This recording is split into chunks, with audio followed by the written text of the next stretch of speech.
Promote a culture of inclusion, supercharge your communication, and unleash the full potential of your teams and leaders with the Inclusive Handbook collection from the Diversity Movement. As part of the collection, I wrote the Inclusive Leadership Handbook with Kurt Merriweather to empower leaders with tools needed to cultivate a culture that fosters creativity, innovation, and employee engagement. Through strategies, exercises, and self-reflection, leaders at all levels can enhance their effectiveness. Learn more at thediversitymovement.com/store. Use code HOL at checkout for 25% of your first order.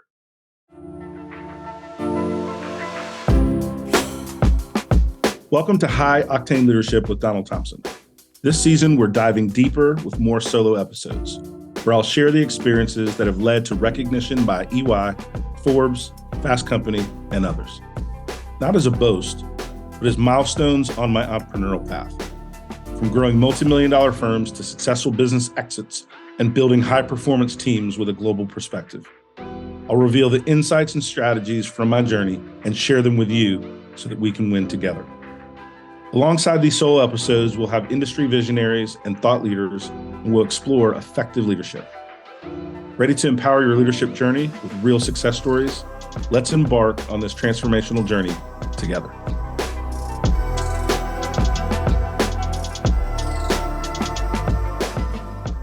Hello, my name is Donald Thompson, and I am glad to be here today for another episode of High Octane Leadership.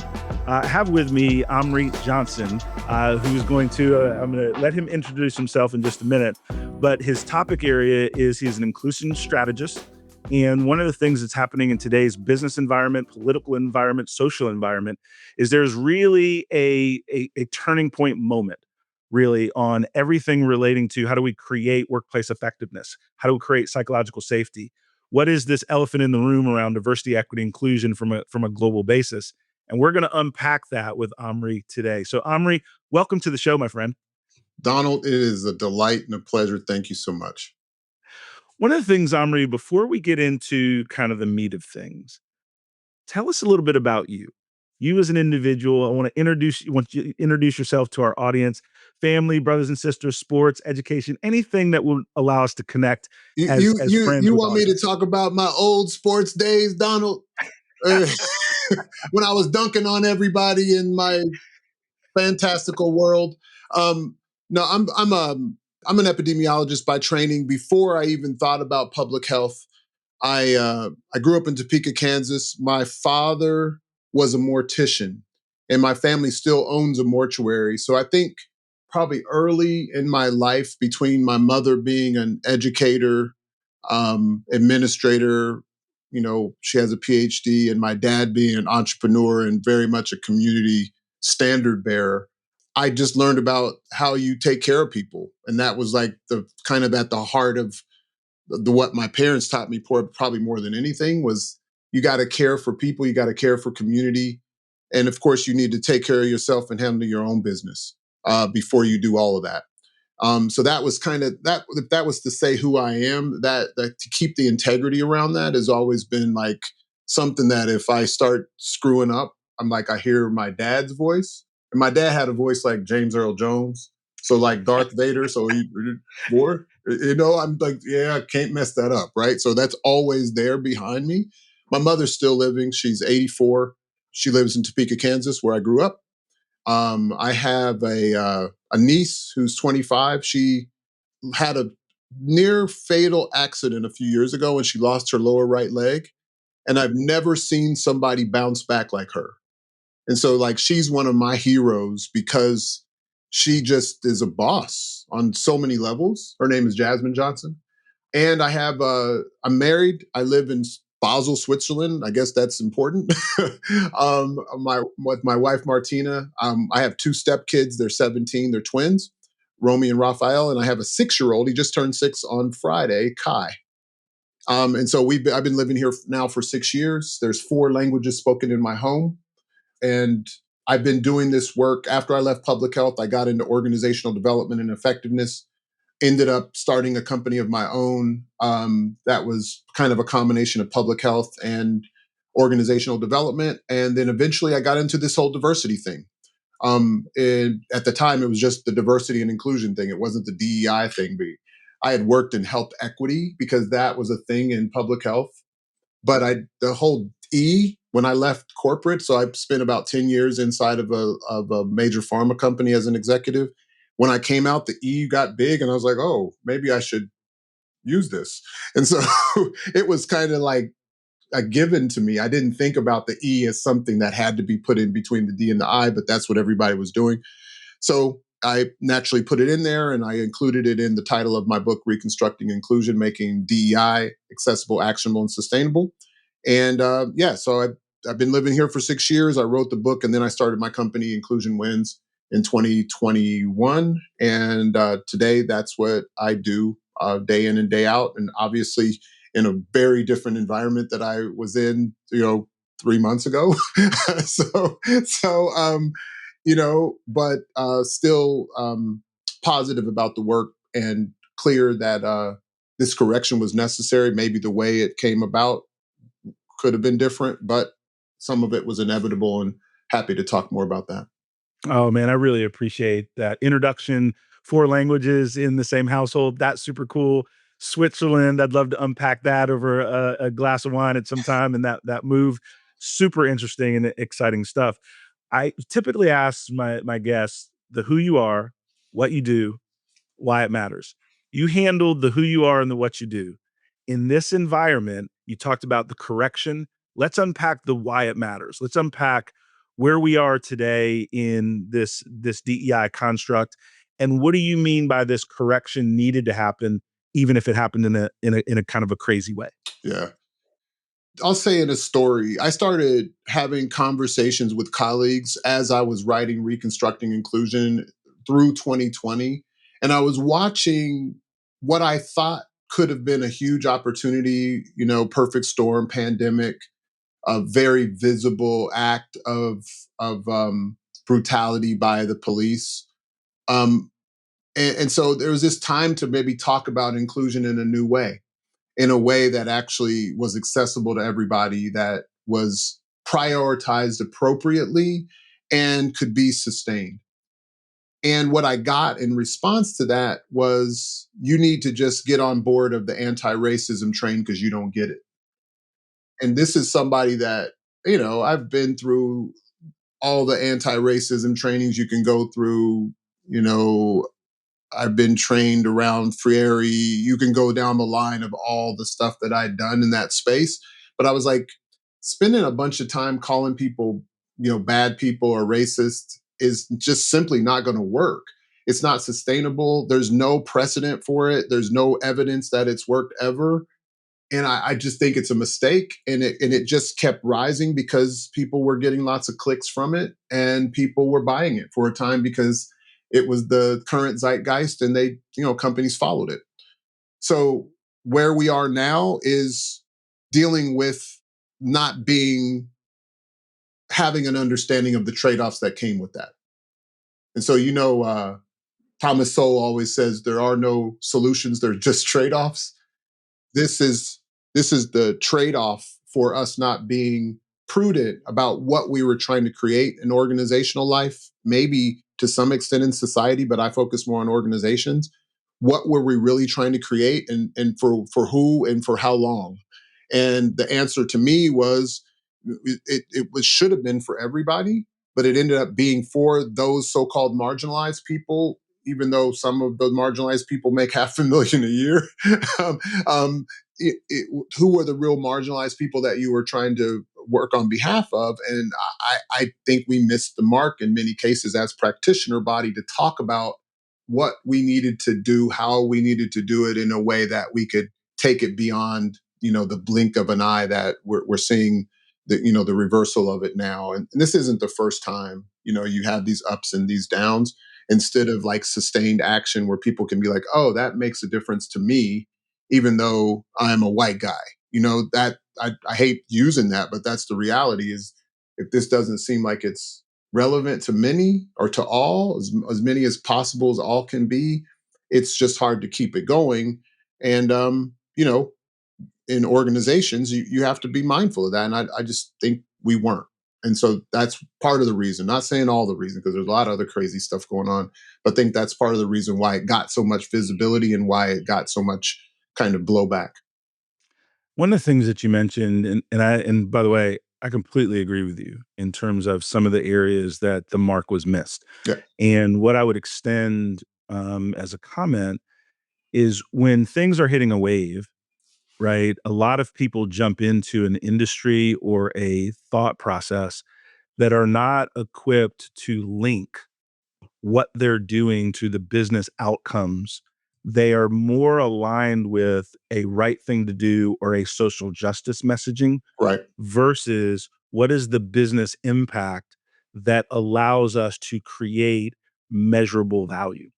And so my question to you as I make that statement are what are some of the things that you have thought through, researched, understood about how to ensure we have that linkage between the work we're trying to do and the language of the C-suite, which is measurable business value? Yeah. I mean, the reality is, and you know this well, Donald, is culture always wins. But if you have wrong beliefs, you're going to get the outcomes in culture that you don't want. So, what beliefs do you need to have to build the culture that you want so that your culture can win for you rather than just react to the beliefs that are put into the organizational ether, so to speak, that don't get you the results that you want? So, the tie to me is what are the beliefs that you want your people to have in how they do things every day or culture, the way we do things around here. So, what are those beliefs and how do you put them into action? And so, if I use a story, when I was still inside, I was working with a group of people who are responsible for drug safety. Drug safety is not the most popular group because they can kill a project for safety reasons, right? So people are like, "Oh, kind of just give us the news and make sure we can know and get out of the way." But it didn't really help them move projects forward. And so we did some work with the safety group to say, how do you contract with your folks? Is this an inclusion thing? Yeah, it is, because you had to build a skill about how you communicated your value with your colleagues, because there were peers. There was no hierarchy, but because people that were the project team leaders kind of had this supposed hierarchy because they were kind of responsible for the project moving through the pipeline, safety just became a cog in the wheel rather than a real partner. And I said, you have to get to real partnership. So they created these contracting relationships saying, here's what we'll deliver for you. And here's what we need from you to do it. And the result was they partnered and created better outcomes for the projects. When drug safety is expensive. I mean, drug development and discovery is expensive. It can be 2-3 million a day over the course of 10 to 15 years, up to $2 billion to take a drug to market.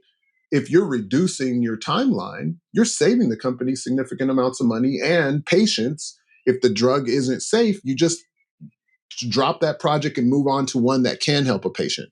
So that was, some people wouldn't have considered that inclusion, but there's a business value when you have the skills. Well, I'll call them relational skills to work through the tension and complexity of similarity and difference, which is diversity, according to Roosevelt Thomas. You have a different way of looking at it, and you build those skills over time. They're mostly relational. They allow you to move through things and get the technical stuff done because the relational stuff partners with it appropriately. So for me, the metrics are, is it allowing you to get things done in a way that you wouldn't be able to without those skills? And you can measure it on the things that you measure any other process, simply because that's what people are used to looking at, but they don't always think about the relational inputs. But you can tell the stories of the relational inputs and how those relational inputs help the more quantitative ones. And so for me, it's that connection. You're not going to be like, oh, inclusion did this, that, and the other to kind of directly. It's always an adjacent possible, so to speak, to move something forward in an organization. So there's probably other ways that I've done. So many companies spend a lot of time, and I'll stop after this, a lot of time on representation, and I'm all for it. But if you really looked at your data, most of the problems with representation are upstream. And so, what do your networks look like? Are you even giving yourself the best possibility of doing the most what do they call it, merit based hiring? Because you're talking just a few people. So one executive once told a big pharmaceutical company based in Boston, she said, "You all only know people from 3 zip codes. That's part of your talent problem because your network was too condensed. You weren't looking beyond that, and so you were only finding people that were like you.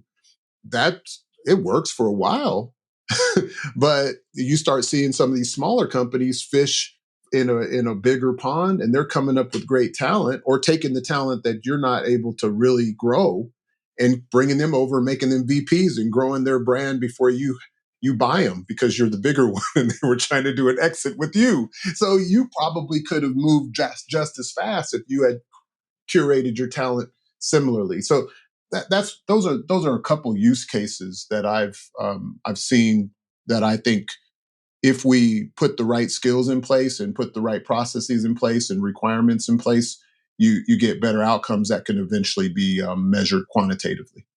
I appreciate, when you were talking about that tension and complexity, right, of those relationships. And I think when we really keep things simple, we're collectively more at ease with people that look like us, talk like us, Yeah, have more sure. commonalities, right? That doesn't make me racist.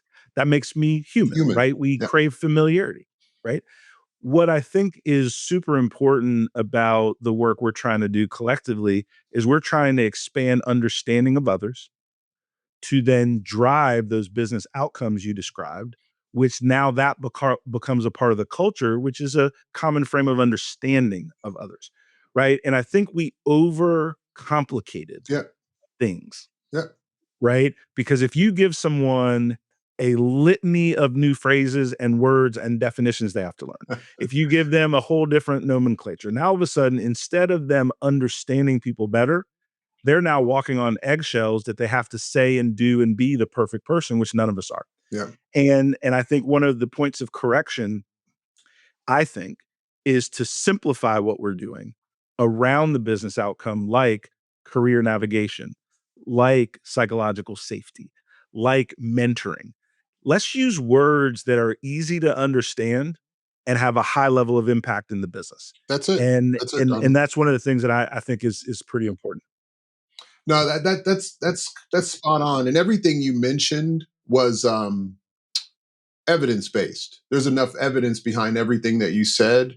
And when I say evidence, obviously some of it's academic, some of it's like we've actually tried stuff to see if it works over periods of time, even if it's not super popular.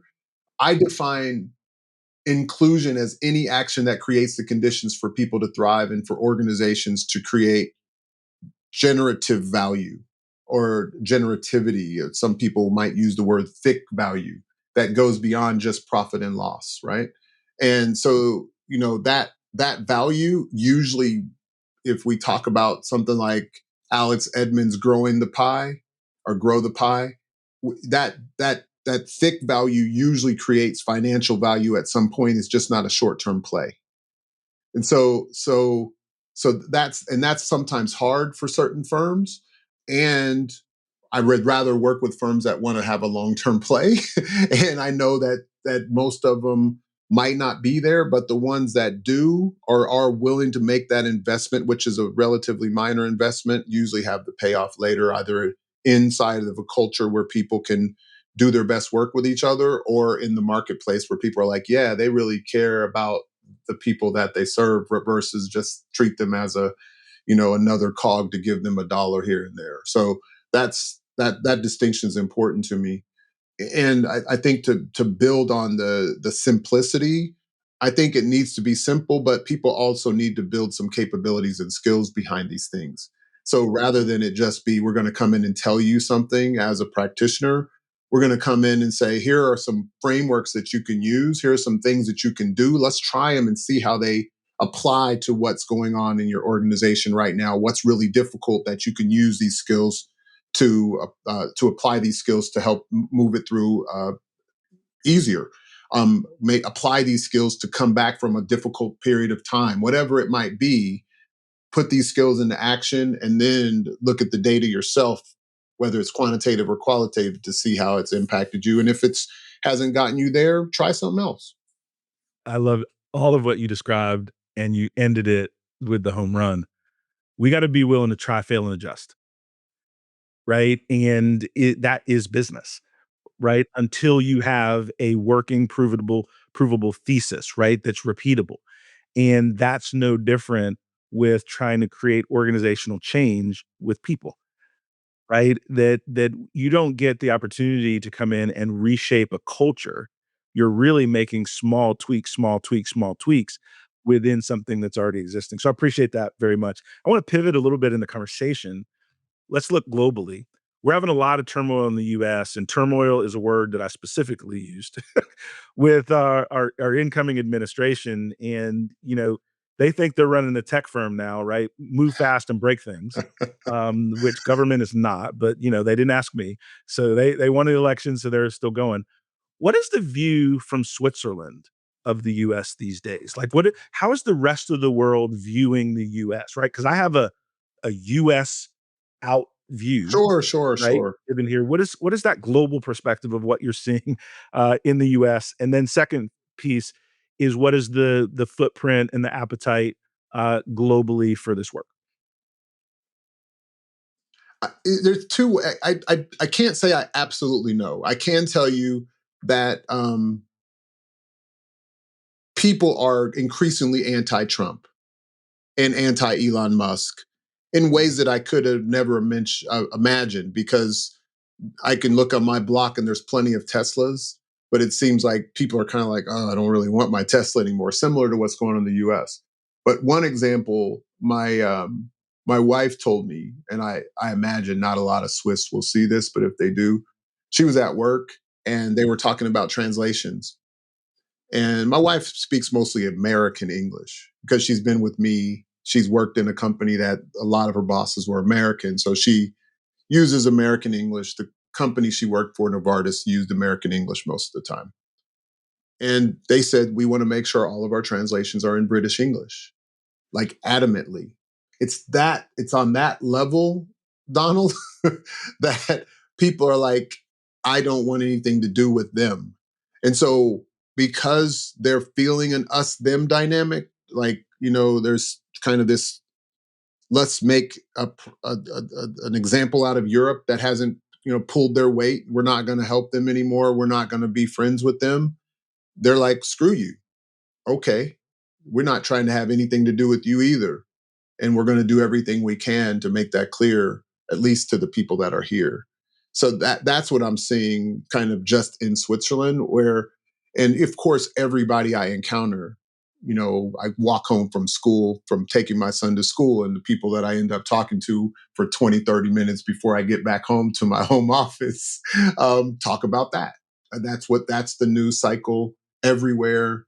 And for some people it's scary. It's a scary time. They don't know what this means. Some of them have some academic partnerships that are blown up. I live, you can, from my window, you can see Roche Pharmaceuticals. And if I go outside, I can see Novartis. So two of the biggest exporters of medicines in the country, to the US. So it's heavy, right? The appetite in Europe, honestly, I don't think a lot's shifted here yet.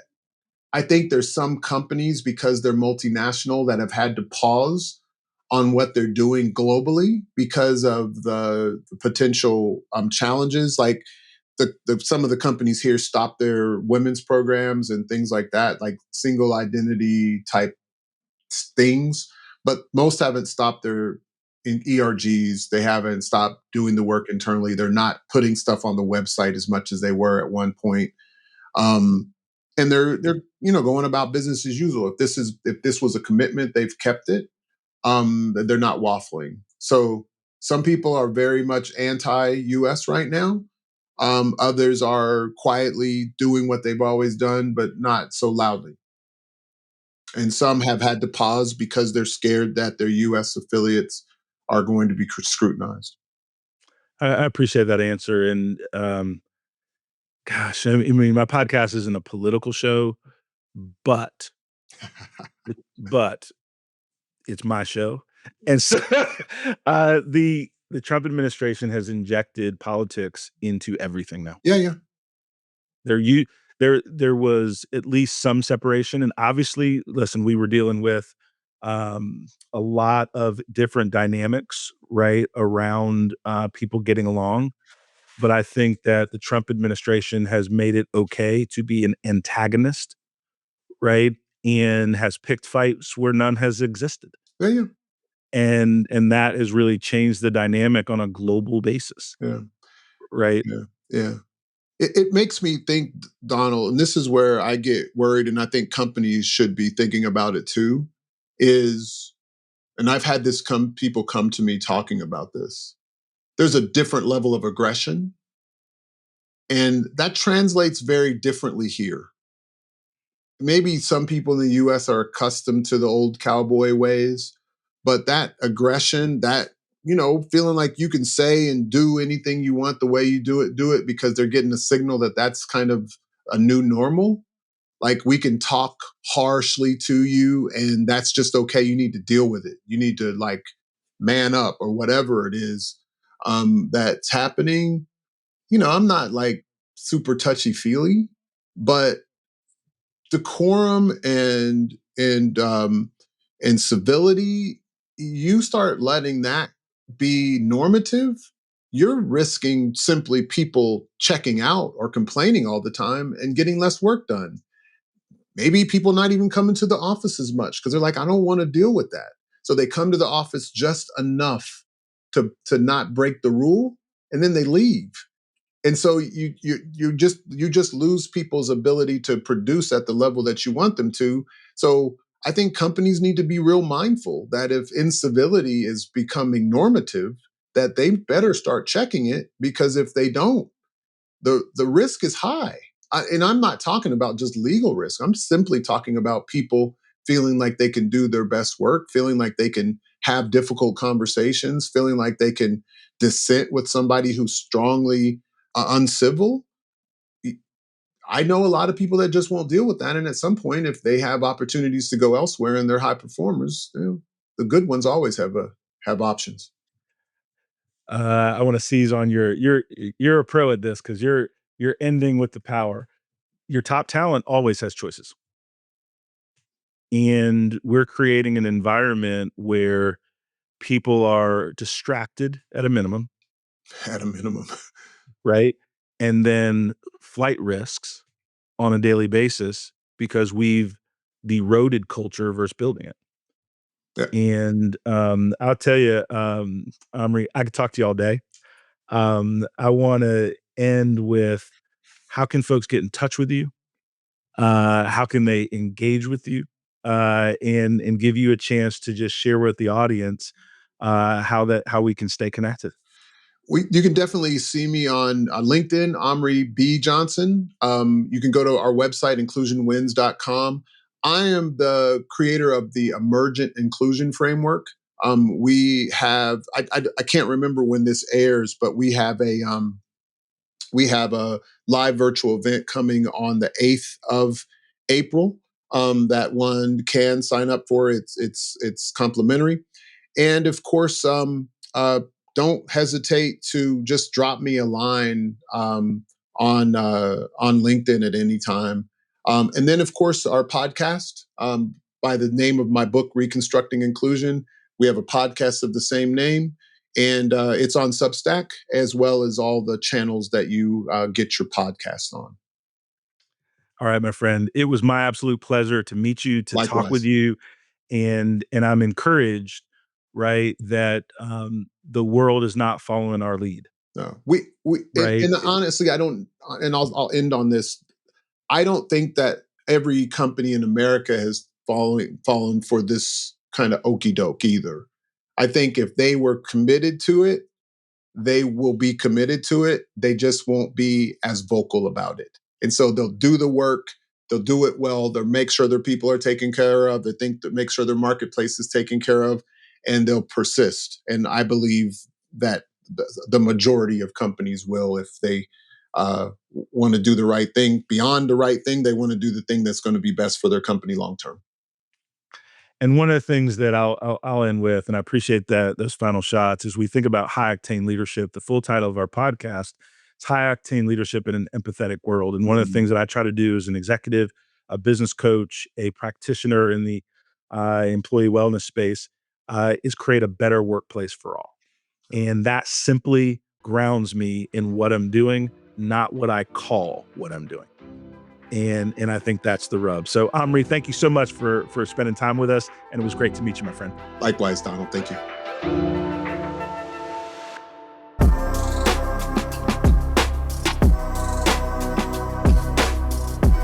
Thank you for joining us on High Octane Leadership with Donald Thompson. Today's episode is a step in our collective journey towards leadership excellence. Remember, every story we share and every insight we gain is a piece in the puzzle of our leadership journey. For more insight and detail, hit the subscribe button so that we can stay connected. For deeper information and more episodes, go to donaldthompson.com. Continue to lead with vision and purpose, and until we meet again, embrace your role as a high-octane leader in the ever-evolving world of business.